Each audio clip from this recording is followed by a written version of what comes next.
daawwattoota TV Oromiyaa magaalaa Torontoo akkam jirtan baga nagaan eedan isiniin jechaadha.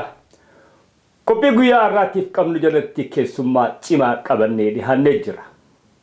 Keessumtichi cimaan har'aan tana qabannee dhiyaanne kunis Jeneraal Haayiluu Gonfaati. Jeneraal Haayiluu Gonfaadhaa duraan dursinee TV Oromiyaa magaalaa Torontoo irratti odeeffannoo waliin goonu kanaaf afeerraa keenya ulfeessitee nu dhiyaachuu keetiif galatoomi siin jenna.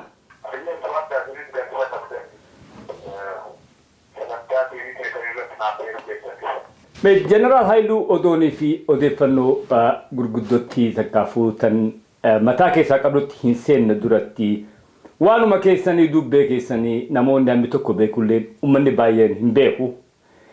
Jeneraal Haayiluu Gonfaa eenyu? Eessatti dhalattanii? Eessatti barattan? Mee xiqqoo dubbee keessan nu ibsitanii?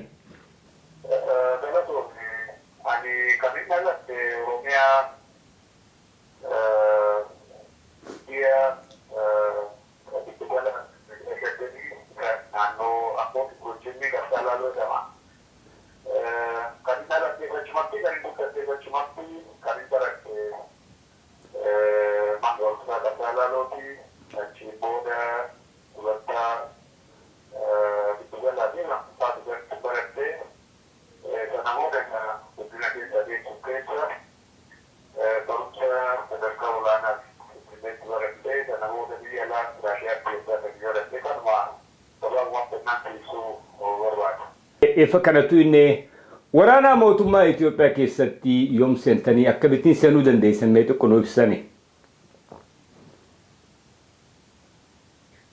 Waraana mootummaa Itoophiyaa keessa kan inni seene akkuma beekamu bara dargiin biyyattii qabatee turedha.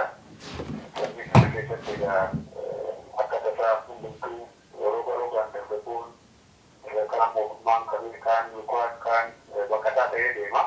Kunis akka tasaa egaa sana keessa gara waraanammaa mootummaa mallattoo mootummaa wayyaanee keessatti galee sadarkaa riphee lolaarraa amma mootummaa ta'an keessatti qooda fudhachaa ture. Egaa qoodni nam fudhachaa ture sun akkaataa uummata kiyyaaf saba kiyyaaf ta'uu mala jedhee otoo hin ta'in akkaataa mootummaan biyyattii kan ittiin bulchaa turanii kan hirmaachaa ture. Sanaan booda deemsa keessa garuu eega qoshee taanee egaa waan darbannee jennee immoo egaa mootummaa sana keessa teenyee mootummaan saba keenya hojjechuu saba keenya gaaddisa ta'utti fufne.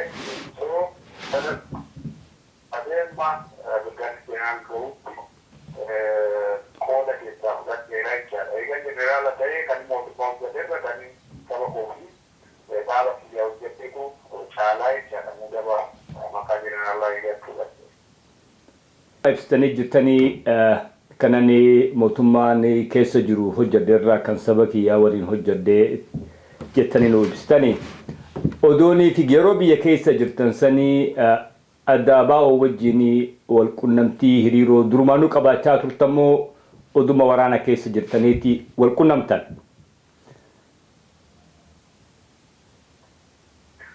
Wal qunnamtiin dura akka shaakaatti akka dhaabaatti wal qunnamtii dura wanti mootummaan Tigree uummata keenya irraa ga'u ilma Oromoo beekuu fi ilma Oromoo itti Oromoo irraa dhagatte irraa yoo laaltu mataa dhiphatuudhaan mataa fidan maqsaadii ijaara. Kanarraa kaanee ilmaan Oromoo sadarkaa mootummaan tajaajilaa jiru uummata keenya jeeqaa jira, barataa keenya karaa qalbisaa jira, biyya keenya saamaa jira kan jedhu waliin dubbannee waliin haasofnee sadarkaa amma dandeenyutti uummata keenya irratti harka qabachaa aangoo qabnutti fayyadamnee murtee dhimmalle amma nuti jedhamu daangaa qabnutti yookiin amma aangoo qabnutti akka irra qabachaa turre. Sana booda falli maalii kan jedhu ijaaramuu akka ta'e uummata Oromoo keessatti biyya Oromiyaa keessatti immoo sadarkaa guddaatti qabsoo Oromoo gaggeessaa kan jiru gaaffileen garaagaraa jiraatanii akka bilisummaa Oromooti. adda bilisummaa Oromootiin wal qunnamuu barbaachisaa waan tureef adda bilisummaa Oromootiin wal qunnamtiin hariiroo kana akka hojjetuu qabu wal quba qabaannee sana booda egaa karaa ijaaramaa ta'ee fi karaa amansiisaa ta'ee qajeelfama dhaabaa fi dirqama dhaabaa addunyaa mootummaa keessa jiraaa ture. Diina keessa teenyee diina irratti hojjenneerraa diina cabsuu dandeenyeerraa yeroo qunnamtiin keenya egaa mootummaa keessa teenyee hojjetii isaan hojjennee jechuu barbaadeeti. Beessa. Mee yeroo sii fi Jeneraal Kamal Galchoodhaa waraana fudhattanii daangaa qaxxaamurtanii qabsootti idamuudhaaf biyya lagaatti baatan uummanni Oromootiis baay'ee gammadee ture. Oduu guddoo addunyaallee taatee turte. Itti ba'iinsi isaa garuu akka isin eegdan hin taane yeroo gabaabaa keessatti addaan bahuun mudatte. Hundeen wal dhabbii addaan isin baaftee bara 2008 san maal ture?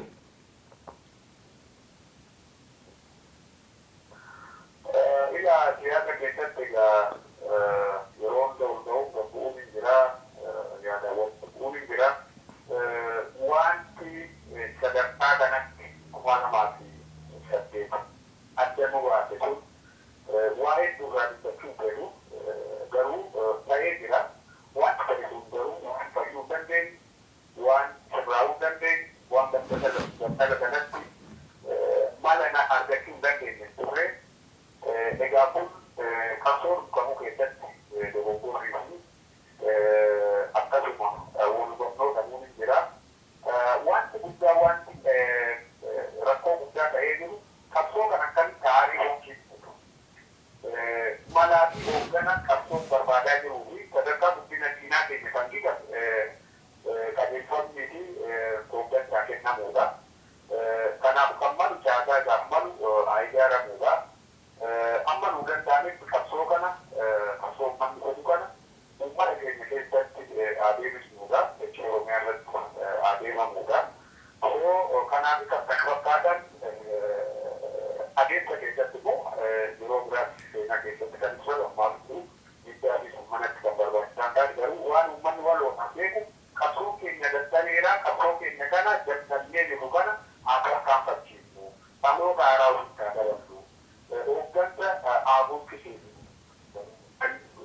dibeetii akkasitti beeku dibeetii sanaaf kan malu waltajjii dimokiraataa ta'e uumnee waltajjii isaaf malurratti rakkoo qabsoo mooraa Oromoo keessa jirtu kana bifa kamiinuu haa ta'u roga kamiinuu haa ta'u irratti dubbannee bal'addaa kenninuu kan jedhudha. Rakkoon akkasii kan akka ishee jechuu kooti ittuma lamaa filattee. Bees itti ba'iinsi garuu addaan bahuu sanii akka boodarratti takkaafuu gama boodaatti hubatametti ilaalcha yaadaa fakkaata. Maaliif murni achi buqqee booddee gama dimokiraasii Itoophiyaa dimokiraateessuu waan jedhutti yaaddan takkaafuu amantan. Yeroon fi biyyaa baatan san daangaa qaxxaamurtanii dhuftan. Yaaddoon mataa keessaa addi bilisummaa Oromoo jaarmaa akkam ture mataa keessaa qabdan maal fakkaata ture? Yaada booda Itoophiyaa dimokiraateessuu jedhan kana odoo biyyaan bahin sammuu keessaa qabdan moo eefaa dhuftanii abaa'ootti makamtan booda yaadni kun kan dalage takkaafuu yoo ifa adda baatan booda mee addaan qulqulleessuu dandeessan? Wanta dhaabni kun maal qabaayyuu akkam qabaayyuu akkamitti deemaa tureeyyuu qabsoo seenaa waggaa 40 warra seenaa barsiisaa akkan jechuu barbaadu ijaannaa tokko adda bilisummaa uummata Oromoo qabsoofne inni kan ijaarraate Oromoo mirga isaa qabamee biyya keenyaan argaa waan turre ragaa warra ta'uu dandeenyu waan turre ija bilisummaa fi mirga inni qabe kan akka boonfatu akka abbaa biyyummaan isaa dhiboomu kanaaf kan mooraa adda bilisummaa Oromoo makamne kan isa beekuunis kan waaniyyuu malee dhaabbileen siyaasaa sadarkaa siyaasaa gara garaa qabanii jiru dhaaba biraa uummatee bakka danda'amatu kana hunda caala garuu dhaabni kun mirga Oromoo isa iddoo qabatee waan jiruuf isa wajjin qabsaa'u barbaada.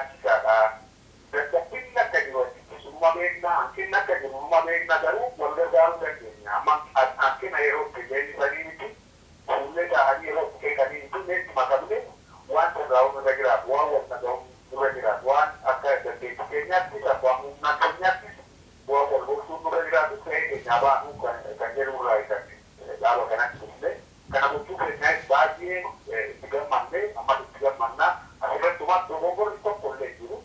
Asirratti egaa nuti dimokiraatiin suufii miti gannee biyya baaneeti yaadni akkasaan ture ati bilisummaa Oromoo keessatti egaa maaltu ture yaadni hidhattanii yaadni gargari calanii wal makee deemaa ture kan jedhu waggaa 40 kan waa wal dhoksuun dandeenye beektoonni Oromoo yeroo hedduu kan irraa dubbatan qabsaa'onni yeroo hedduu kan irraa dubbatan yaada wal makeetu deemaa ture. Yaada wal makee deemaa jiru ifatti baasanii dubbachuu danda'uu irra ture tokko kabajuu kan ta'e 2008 keessa yaada calalaa ta'e tokko qabaachuu.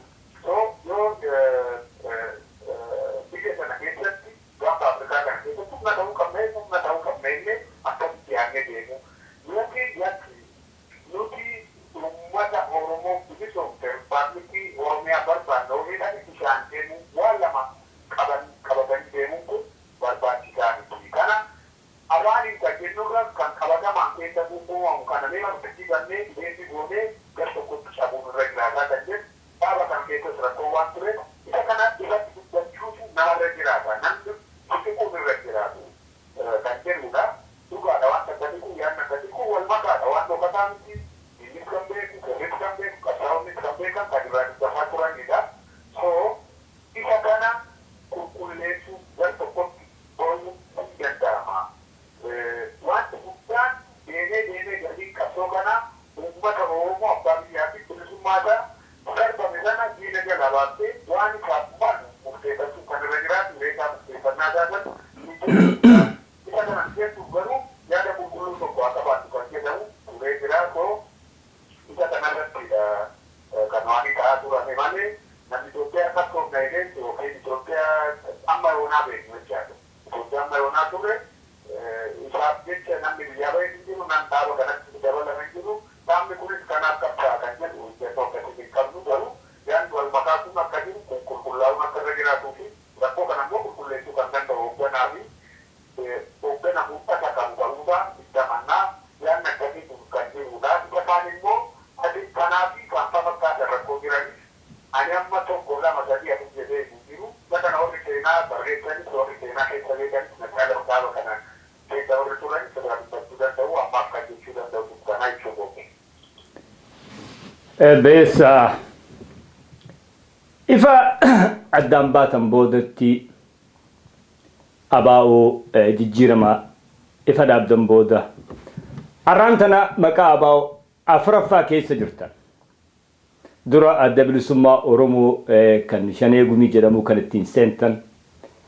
Ifa addaan baatan booda adda bilisummaa Oromoo jijjiiramaatti. Jijjiirama keessatti ifa Jeneraal Kamaaliin adda baatan boodas abaa'oo jettanii labsitan. Har'aas walii galtee jaarmayoota lamaan waliin uumame wajjin nu abaa'oo jettan. Har'a akka ilaalcha keessanitti mee falmaa maqaa abaa'ootti jirramu. Falmaa diina bi uummata Oromoo harkaa qabu waliin gochaa jirra jettanii yaaddan. Egaa wanti kun waanuma dhaaba siyaasaa qabuu keessatti kan mul'ate sadarkaa guddina qabsoo Oromoo irra jirudha.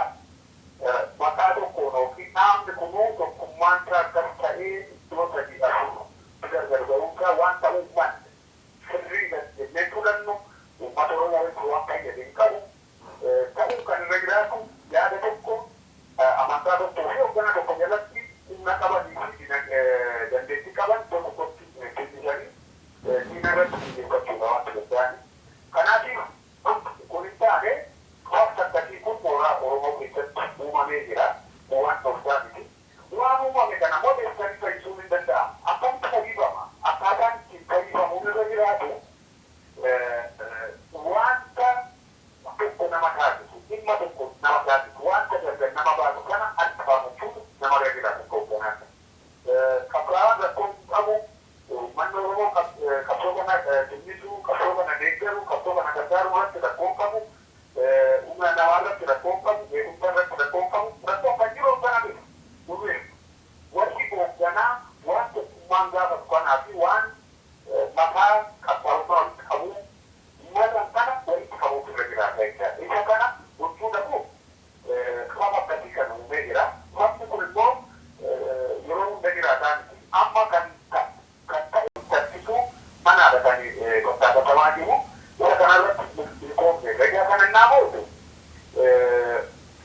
guddaadhaan duubaan yaada akkasii kana jala gurgatanii dhimma ofii oofachuu barbaadan rakkoo kufachuu hoogganan koo isa kana cabsuutu namarra jiraata. Koo maqaa irratti falmoo otoo ta'e amma wanta arginu maqaan gara iyyuu haa jiraatu maqaa baa'uutiin isaa jiraatu maqaa baa'uutiin kan jirre kan nu baatuu fi tokko filannoo biraa kan jirre tokko ta'uudha. Kanaafin akka jennootti akka nama dhuunfaatti kan jechaa jiru akka jaarmaan keessa jiraatti jennoon nuti qabnu waan tokko aadaan tokkummaan nurraa tokkoffallee waan lafa mooraa tokko keessatti uumame kana walitti deebisuu turii kanneen hojjechuun nurra jiraataa kan jedhu nurraa kaanee maqaan wal famuu kun dhaabbatee diina duwwaa falmuun nurra jiraataa kan jennoo akkasii qabna. Kun oromoon nu keekeera walitti deebi'uun namarra jiraataa humna qabnu beekumsa qabnu walitti deebi'uun nurra jiraataa kana dhaga'uun nurra jiraataa kana dhaga'uun tamaa jirra kan hojjechuun tamaa jira ummata jala hojjechaa jirra. Soo isa kana fakkaatu hanqina qabnu kana ofirraa haquu ofirraa hambisuu gaarii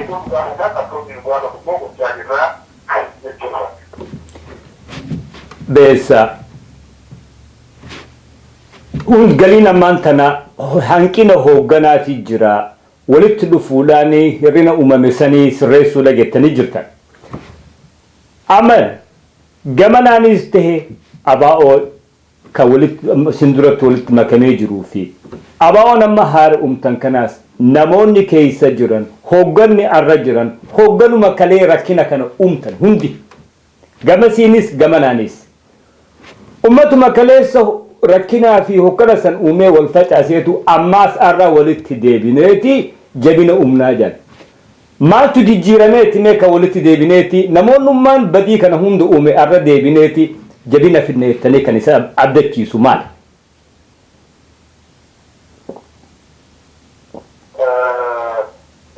Wanti guddaan badii dalaga naannoo jiru dadhabina jiru dura beekuu kwalitii hoogganaa keessaa isa tokko an dadhabbinan qaba mooraa kana keessa dadhabbina jira kaleessa wanti raawwatame garuu facaasuun hojii gadiiramuun kun barbaachisaan jedhanii zamanuun kun daandii injifannoo keessaa isa tokko kan hinamanii kan isatti ficheedha rakkoo kan ta'aa jiru kun kan si agarsiisu inni hundinuma qabsoon oromoo irra garuu irra jiraatu keessa darbu chaalenjiin hundi keessa darbu irra jiraatu kan hunde soo amma wanti guddaa namoonni kaleessa rakkoo uumuun sana rakkoo kana keessaa ba'uu danda'an kan jedhamu dhuma namaa ta'e namni rakkoo rakkoo uume malee rakkoo inni namaa uume uumamaan keessaa baay'ee haala kennaa isa kanaaf haala kennuu ni danda'ama kanaaf nutis kan gochaa jirru isuma kana tokko jedhana lammanni wanti jechaa jiru warroota kaleessa turre dhibbaabu warroota kaleessa hoggana kan keessatti hirmaachaa turre amma dhumaatti qabsoo kana hooggannu kanneen kirkistii akkasiin qabnu jette jaarnaan kan jechaa jirru dhaloonni ga'ee jira dhaloonni mirga isaa sirriitti beeke dhaloonni diina isaa sirriitti beeke dhaloonni egeree qabsoo kanaa sirriitti beeke ga'ee waan jiru inni karaa itti hirmaatee qabsoo kana gara maayii gara gadi kanatti ga'u akka inni adeemu haala mijeessuu akka dura jiraatu ofaman keenya irra jira kun guddina qabsooti kun guddina hoogganaati hoogganna akkasitti wal dhaga'ee akkasitti wal hubatee dogongora kaleessa raawwatame sana kun dogongora akkasitti sirreessina jechuun jedhan yookaan ta'u isa kan akkasitti ilaallee itti deemu waan kaleessa ta'e akka jiraachuu danda'amu waan jedhamu.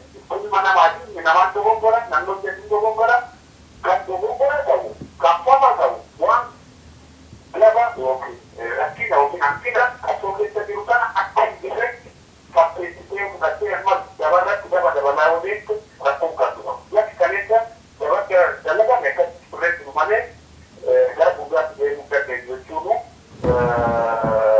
qulqullina hoogganaa keessaa tokko waan ta'eef kaan warri kaleessa ture sun harka qabsoo kana sirreessuu danda'anii kan jedhamu konkoliitii akkasiin qabu karaa keenyaan sirreessuu dandeenya.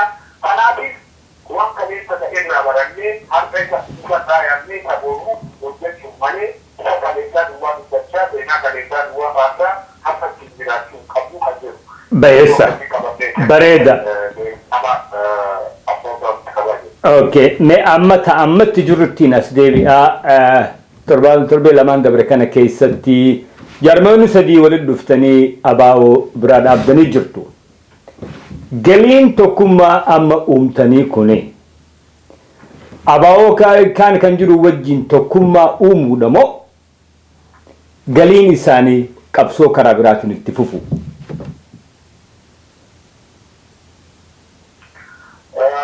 تقوم كمرات يوم في قبسو كرابرات يوم وامبران كونا جرجر فتر رمتي دينا رمتي فتو إني كريسان بودا إذا تقو تقوم ورا ورا في فتي لا كبير وصولا سريتونا على تبربرانونا namni Oromoodhaaf nan qaxxaaye jaarmiyaa haa ta'uu garee haa ta'uu nama dhuunfaa haa ta'uu hundi kun nagarta kan jedhee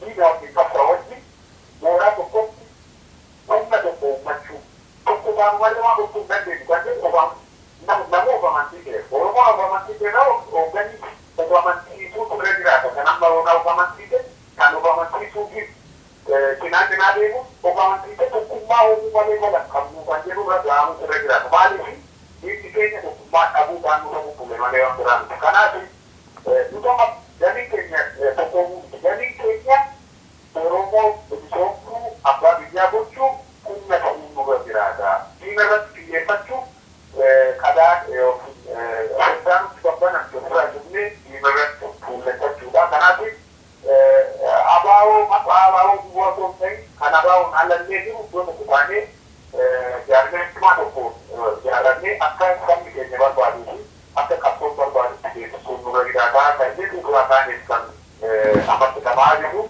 kanaaf namni tumaatu yoo jiraatu kana keessa adeemsa keessa wanta kana dukkachaa buukkachaa beeknaa kan jedhu amantaa qabna kanaan ala sabni jiru namni alatta malee uummanni kana booda nama jaarmiyaa tokkoo barbaada malee nama dhuunfaa fakkeen sigareeteen dhimma tokkummaa irratti gufuu qabu waan barbaanne isa kana dhiyoomsinee kutaa fi hawwii saba keenyaa mootummaa nurra jiraataa kan jedhu. Wanni isin jettanne sirrii tahee osoo jiruu garuu dhugaadhaa fi hawwii addaan baasuun nurra jira.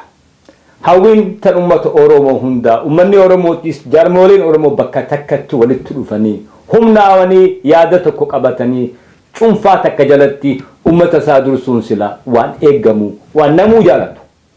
Dhugatti gu'aas deebine ammoo san hin jirtu. Irra deddeebinee agarree jirra ammaas argaa jirra.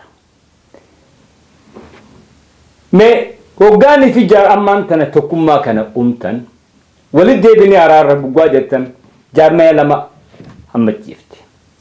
Garri tokko yoo dide opshini lammaffaadhaa filmaata lammaffaadhaa kun yoo ta'uu baate filmaanni lammaffaadhaa kan lafa kaayyatan maaltu maali?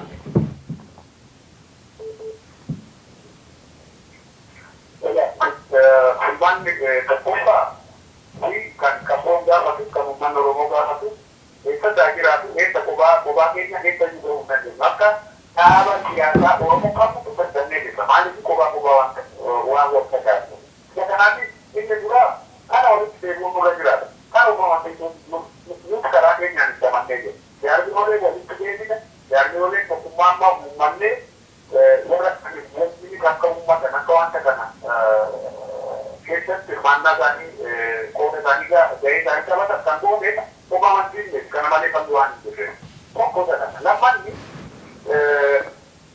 akka doon malee diina amma nu qabatee jiru kana ofirraa kaasuu hin danda'amu. Yoo kun hin ta'in kan jedhamu fakkiidhaa kan dhufu qabsoo Oromootiin otoo hin ta'in Oromoo otoo hin ta'in warra wanta kana keessatti godhuu waan warra jaarmiyaa tokkummaa kana keessatti hirmaachuuf irraa qoolli bannurratti sabni kun hafa malee ilmaan Oromoon bisoomsuusaa Oromoon mirga isaa gonfachuusaa hina argaa jirra biyya keessatti dachee Oromiyaa irratti qubatee jira jecha haala kana kan hubate yeroo uummanni nu kadhatu yeroo maaloo tokkoomaa jedhu adeemsi kan gochuun nurra jira nuti uummata tokkoomuu qabnaa akka tokkoomnu nu gargaara jechuu qabna malee uummanni tokkoomaa maaloo jedhee hoggana yeroo kadhatu aadaan akkasii yeroo itti dhaabbateedha. Kanaaf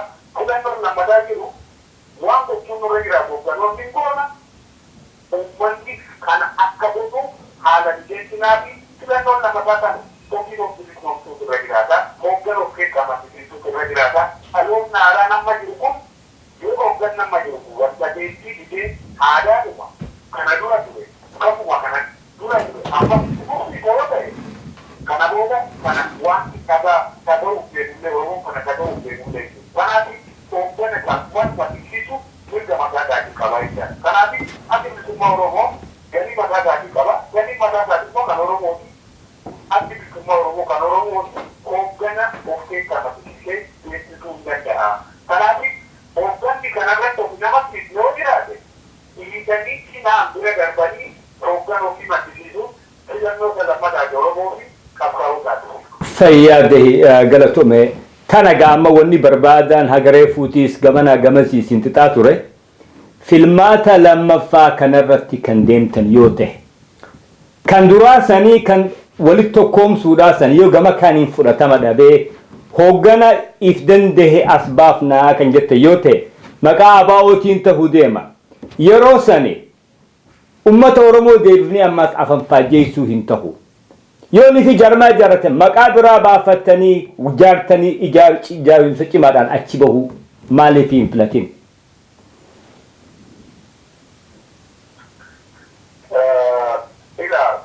Asirratti wanti laalamuun irra jiraate rakkoo kan ta'e jiru mataan rakkoo kan warra oromoo keessatti ta'e mataa jarmiyaa biraa ijaarratu mataa garaagaraa kan qabu jarmiyaa garaagaraatu jira. Wanti guddaan eessa jiru jiraatu amma kan irraa dubbachaa jiru waa'ee abaa'uu duwwaanti waa'ee jarmiyaa kamiituu hoogganni isaa tokkummaa dhabuusaa dadhabee jira jecha wal dadhabsiisee jira maaliif walitti kan maqaa biraatti ijaarratee bara walitti ta'an jiru maqaa biraatti kan qabu haa ta'u maqaa tokkos kan qabu haa ta'u walitti ta'uutu irra jiraata galii tokko irratti walii galuutu irra jiraata adeemsa tokko irratti waan dhimmoota garaagarummaa qaban irratti walii amananii waan isaan tokkoon irratti tokkoon adeemuutu irra jiraata soo isa kana gochuudha rakkoo kan ta'e malee dubbiin maqaa biraa kan barbaade dhaabbilee siyaasaa hedduutu jira isa kana gochuudhaaf amma waan ta'u irra jiraatu amma dubbii maqaa dhiigani akkamitti waan uummanni kun fedhu waan uummanni kun haala isaarraa eegu akkamitti guutuun nurra jiraataa kan jedhu hoogganni qabamanni nurra jiraata yoo kana ofii nama keessi oromoon bakka jirutti miidhagee bira darbuutu irra jiraata ofii isaatii waan isaaf malu qabsoo isaaf malu hooggana isaaf malu maddisiisuu danda'a kana booda nuti jaalanne ittine tokko baanee tokko ta'uu baanne qabsoo waan naaf qabu jechaadha bakka beekte qabdu guddinni qabsoo oromoo sadarkaa duubatti hin beekne irra gahee jira isa kanaafi isa kanan kan qabuun wootoo ta'e isa kanallee hoogganni nurra jiraata ijaa kanaa jechuudha maqaa dhaaba biraa baafachuu otoo ta'e dhaabuu isa kanayyuu haaromsuun hin danda'ama sirreessuun hin danda'ama hooggana isaaf malu dubbumuun hin danda'ama umaatama hooggana geessisa ta'e qaba oromoon soo isa kanarratti warra malee boqu isa kaleessaa seenaaf deemnee isa irraa fi isa boruuf hojjechuu bobaamansiifnaan dubbii maqaa otoo ta'e ofirratti murteessuu danda'uudhaaf kanaaf ofirratti murteessuun nurra jiraata murteessuu irraa namni murteessii yoo jiraate hoogganni murteessii yoo jiraate jarmiyaan murteessii yoo jiraate kan ofirratti murteessee waan uummanni jedhee abboomamuutu irra jiraataa kan jedhu qabu. Bareedaadha. Yeroonii fi amma tokkummaa kana uumtanii abaa'oo fudhannee sagantaa abaa'oo kan bara 2004 fudhannee jettanii jirtu. Garuu waliigalteen gimbootii waliin gootanii ummata oromootiif labsitan san hin keessaa bahuu keessan takkaafuu diigamuu isiidha ummataaf hin ibsine. Gimbootii waliin adda baatanii jirtani.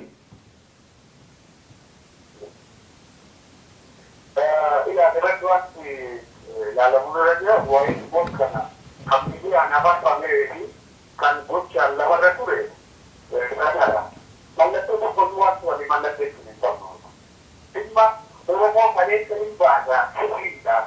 Humna itti ta'a. Yookiin qabsoo kana itti akkaanfachiisa jedhee hoogganni fudhatuun irra jiraatu fudhatanii jira. Kanaafis waa'ee gimboo sirree kan afarfame yoo ta'e nuti manabane kamanabane matoromo Oromo kabachisu bilisummaa Oromoo gochuudhaafi. Kanaaf kan isaaf malu tuttoo barbaachisu bakka tutti barbaachisutti tuusa taktikaali. Gochuun malee istiraatiijikaalii manni dhimmoo saree wajjinis argumenti godhee jiru namni isaaf falmee hin jiru qaamni isaaf falmoo jiran inni itti gaafatama fudhachuu mala.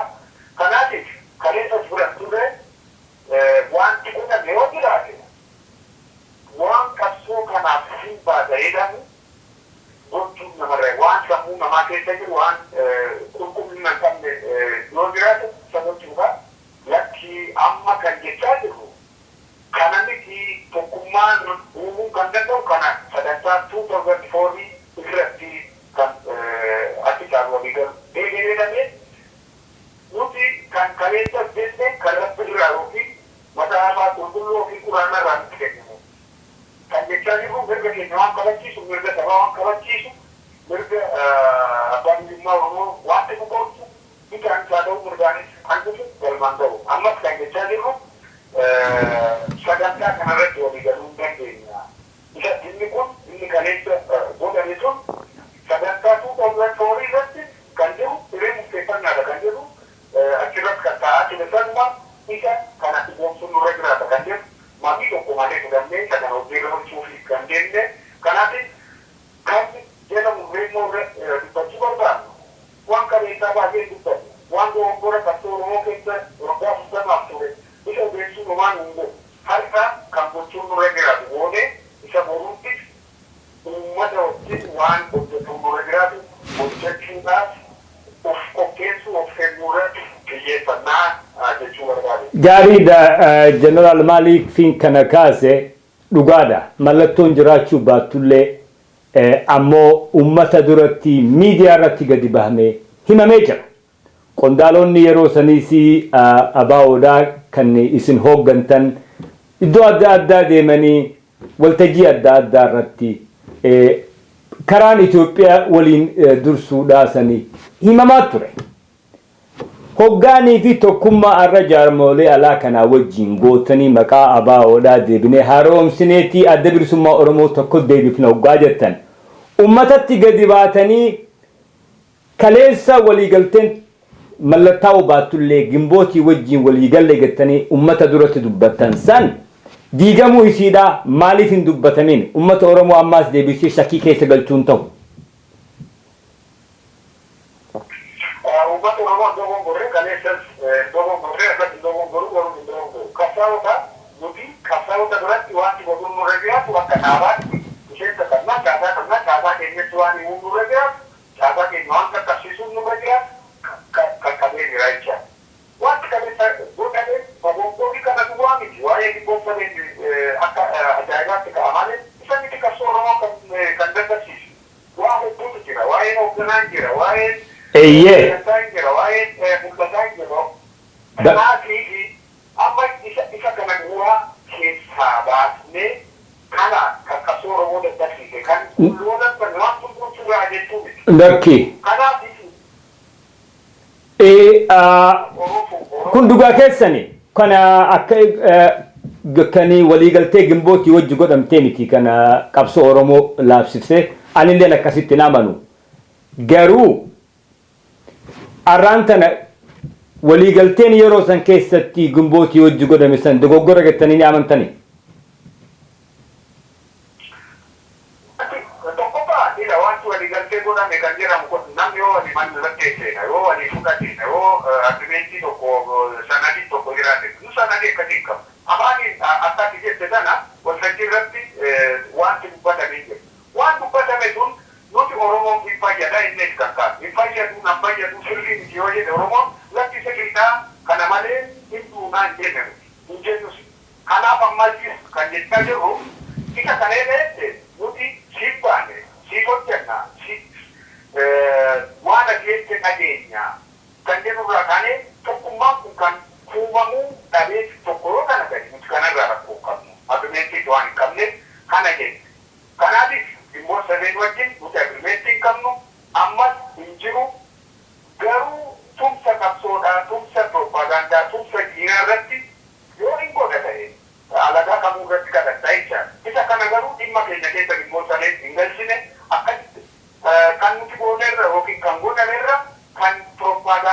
taane dabarfamee bichaale eegatu miidhee akka jiru dabarsuurra kanaatiif ani kan jechuu barbaade maa inni isa kana nuti ammas keessaan qabu.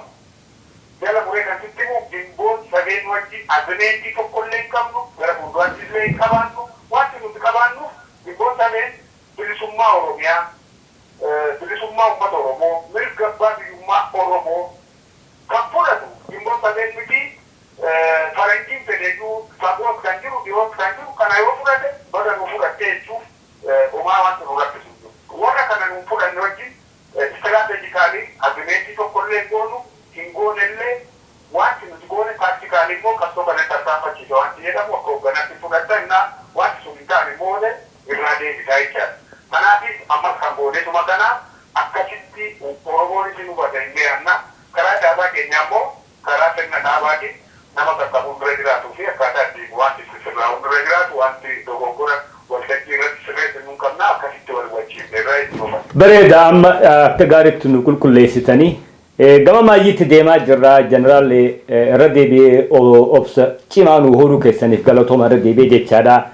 Yeroon fi daangaa qaxxaamurtan sii fi jeneraal Kamaal Galchoodha. Waliin akka qabsaa'otaa qullaa osoo hin tahin akka obboleeyyanitti illee walii kakattaniitii wal amantanii daangaa qaxxaamurtan. Haala hin beekne biyya hin beekne waan isin mudatu hin beekne keessatti. Jiru keessan dhiiftanii mirga Oromootii fi saba Oromootiif qabsoofna waliin jettanii mari'attanii baatan. Har'a ammoo gargar baatanii jirtu. Gargar ba'iinsi kaleessallee haa uumamu haa jiraatu kan keessan kun kan hagasan daangaa walii qaxxaamurtan kun xiqqoo mee maaltu isin gidduutti uumameetu akkanitti addaan bahuu dandeessanii garaagarummaa isin gidduu jirtu dhiiftanii otoonii fi tokkummaa abaa'oo gama kaanii wajjin seenatti isin walitti araaramuudhaaf qophiidha. Ila obboleessa keenya nama jeneraal Kamaal akka qaama qabsoo kiyyaatti akka qaama seenaa hojjetteettis akka qaama ilma Oromoo tokkoottis kabajaa fi ulfina naman qabuufidha. Akkas yaadan gargar bahuun keenya nan gaddan karaa biyyaati. Qaama tokko ta'uu nurra jiraata. Isa duwwaa otoo hin ta'in Oromoon kamuu hoogganni kamuu qabsaan kamuu yoo wanta wajjin goona jettee sana wajjin goonuu dhabdeetti ishee biraan kate wanti irraa eebbisu qabaa wanti itti dhaga'amu qabaa akkasittan ilaala. Aadii egaa kana innaa jedhamu namni waan wajjin beeku duwwaaf waan wajjin qabsaa'e duwwaaf siyaasa keessatti hundumtuu amma dhumaatti akkasitti deeman jechuu miti. Tokko akkaataa yaada isaaf maluu fi akkaataa herreegu qaba. Amma wanti qabsoo keenya keessatti uumame wanti gargar baase yoo jiraate homaa wanta biraa miti. Qabsoo kana tarkaanfachiisu. Qabsoo kana tarkaanfachiisuuf tokkummaan Oromoo haa dhugoomu. Nama otoo dubbatin nama dhuunfaas haa ta'u jaarmiyaa otoo hin dubbatin qabsaa otoo ni gabbaffata'ee jiru kana tokkummaa kana uumuu faasaan nu baafallee uummata kana mataa walitti qabuudha. Nurra jiraata. Qeeqa uummanni nu qeequ kana fudhachuun nurra jiraata. Badii yoo dalagnes badii dalagdee jedhame badii kun fudhachuuf qophii ta'uu nurra jiraata. Kanaatiif ani akka nama dhuunfaatti ammaaf yeroo bakka lama amma dubbatu kanarratti garaagarummaa qabna. Keessa garuu keessa jirra ta'uu hin danda'amu. Tokko ta'uun keenya beekamu hoogganoota diina keessaa baane hoogganoota diinan qabsaa jennu wajjin kamaan duwwaa otoo hin ta'in sambadi warra dhaaba hooggana warra amma wanaa tokko ta'in wajjin tokko ta'uun keenya beekamu. Kanaatiif diina walitti taane yaadan gargar nu baasee yaadan walitti nu deebisa. Kanaaf isa duwwaa wajjin otoo hin ta'in nama dhuunfaa ilma Oromoo ta'e wajjin kamuu wajjin tokkoomuuf rakkoo qabnu garuu waan tokkummaan gaafatu sanaa fi waan uummanni jedhu sana nama dhaga'u nama of kennu nama dogoggora isaatti beeku nama dogoggora isaa irraa hin baratu nama waan egeree qabsoof ta'u hojjechuuf qophii ta'e wajjin kamuu wajjin hojjechuuf qophiidha.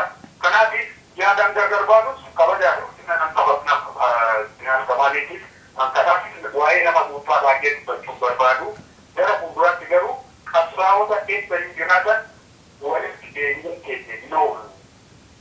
otoo ta'in dirqama. Kanaaf wal madeessuu, wal irratti ololuu, wal ittuu, wal diineffachuu fi nama gargaaramanii waan godhu. Kanaaf tokkummaa kana keessatti walaanta beeksinuu kan jedhu dhaamsa dabarfannuma sarara waan nama dhuunfaa naa qabdeef irraa dubbattee. Bareeda. Akka jiru. Bareedaadha. Amma tamaayii tan isin gaafadhaa. Tani mee jiruu yeroon fi diinaa wajjin turtan jiruu jiraachaa turtan har'aa isa as dhuftanii qabsootti makamtan booda garuu haalli adda addaa uumamee faca'insi adda hedduun baay'een uumamee jira kanuma isinuu reefuun tana ibsaa turtan akka nam tokkootti sheenaan si dhagahamu jira.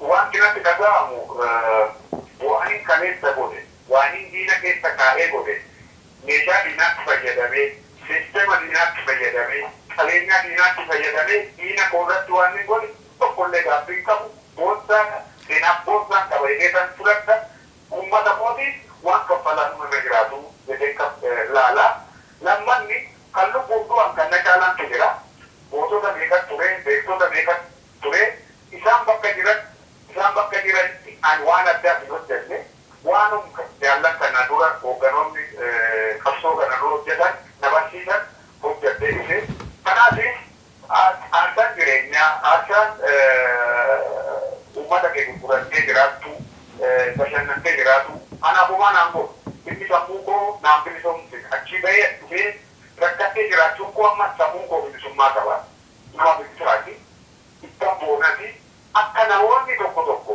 warri dhiigdonni fi afaan namatti akka dar tokko nama waa barbaacha yookiin qabsoo kana miidhuuf nama beekti qabsoon kun akka fidhiidhu akka fuulduratti tarkaanfatu jaallan wareegamatti kaffalanii qabsoo kana hinga'an imaanaa isaanii ofitti fuudhee jireenya koos jireenya qabsaa'otaan jaallan biraa wajjin isaanii adda kaffallee waan dhufneef wanti isin jedhamu jambuuna sirriin godhe abdii tokkollee qabu lubbuun gommaniittis rakkoon fedhellee narraa geessu abbaan fedhellee afaan nadda haa qatu abbaan fedhellee darsee seenaa namaa odeessu seenaa kan namaa odeessu hojjaa keeti waan ati raawwatteedha hegereedha seenaadha waan ta'eef amma kanaaf murteeffadhetti tokkollee seenaa tokkollee qabu ittan boona gammadaa koon jira garaadda taate jecha bilisummaa sammuusaa gurguree jiraachuun alagaa tajaajiluun diina tajaajiluun